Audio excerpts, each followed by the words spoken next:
Welcome once again to Musings by Danon. I've said it before, but I really do love Isekai. They're not perfect, and a lot of them are downright bad, but there are some gems out there. One of the things that bothers me about Isekai is that in most of them, the protagonist is a teenage boy.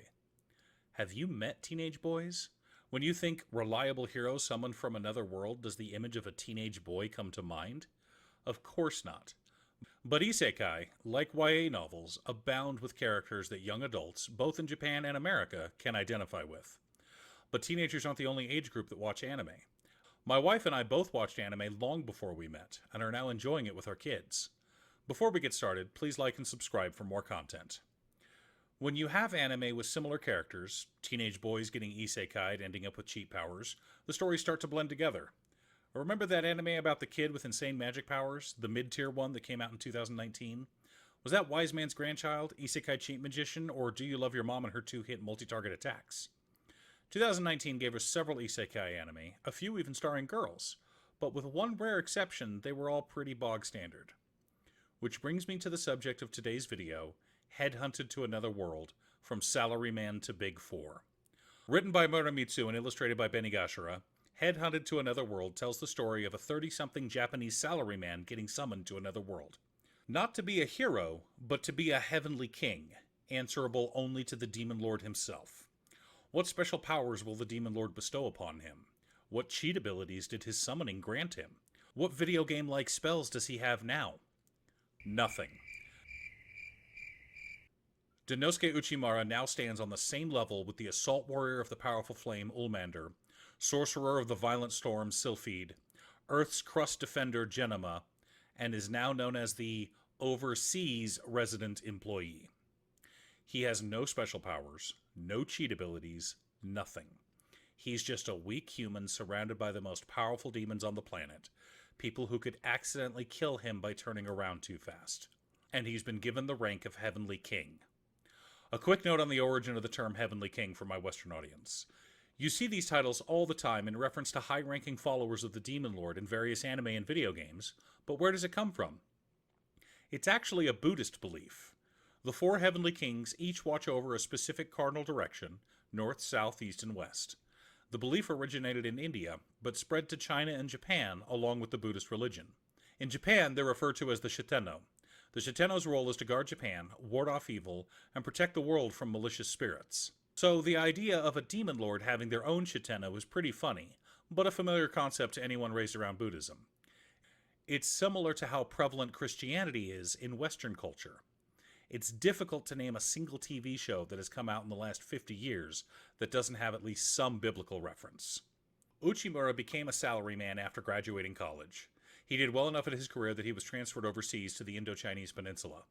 Things were going well for him. He was successful, accomplished a lot, and managed to win a lot of profitable contracts for his company.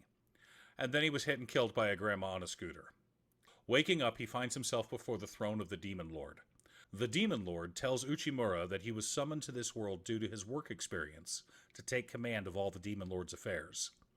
Needless to say, Uchimura is shocked. At first, he doesn't think he's worthy, but the Demon Lord starts reading from Uchimura's CV. It turns out that Uchimura had been transferred numerous times to various overseas factories during his time with his company. He made the best of the situation he could, going so far as to learn the language of the nation he found himself in. However, he never received the proper support from upper management, so his projects never seemed to be successful. Because of that, Uchimura thought himself a failure. The Demon Lord informs him he shouldn't trust lies that come from fools. The Demon Lord searched far and wide for someone who was the perfect fit. He offers Uchimura an executive salary, housing, and his choice of employees. The offer on the table, Uchimura begins to weigh the pros and cons. On the one hand, this is a dream job. On the other, he'd be betraying all of humanity and becoming an enemy of mankind. Before he can finish making his decision, one of the other Heavenly Kings, Ulmander, voices her disapproval. This weak human, I think he is not qualified to be a Shitenno. The Demon Lord understands that it would be difficult to accept, so he proposes a test to prove the worthiness of Uchimura. Ulmander thinks this is a grand idea and leaps to attack the defenseless human. Fortunately for Uchimura, the Demon Lord stops the attack, saving his life. However, Uchimura was knocked out from the impact of the blocked kick. Through a series of questions that Ulmander asks the Demon Lord, we realize two things. Uchimura is a regular human man with no special powers, and Olmander is an idiot. The first chapter ends with the Demon Lord issuing a challenge to Uchimura and assigning Olmander to be his bodyguard. The manga is absolutely delightful, and shows how a person with a lot of real-world experience can apply those hard-won skills in a different situation. Specifically, the main reason the Demon Lord wanted Uchimura was because of his cross-cultural skills he'd developed working throughout the Indo-Chinese peninsula. Every city, every village was a bit different, and he had to learn those differences in order to be successful.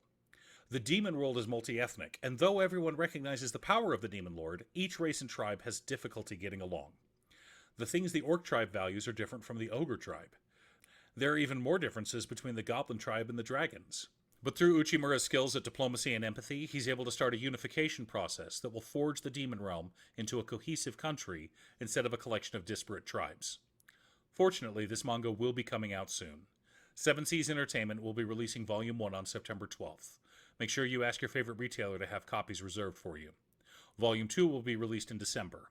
If you're a fan of Isekai but want something a little different, make sure to check out Headhunted to Another World, from Salaryman to Big Four. Thanks for tuning in. I'm so excited to have physical copies of this manga on my shelf. Once again, huge shout out to my editor Cute Stuff. I couldn't make these videos without her. If you'd like to hire her to edit your own videos, there's a link to her Fiverr page below. Please like and subscribe, and I'll see you all again next time.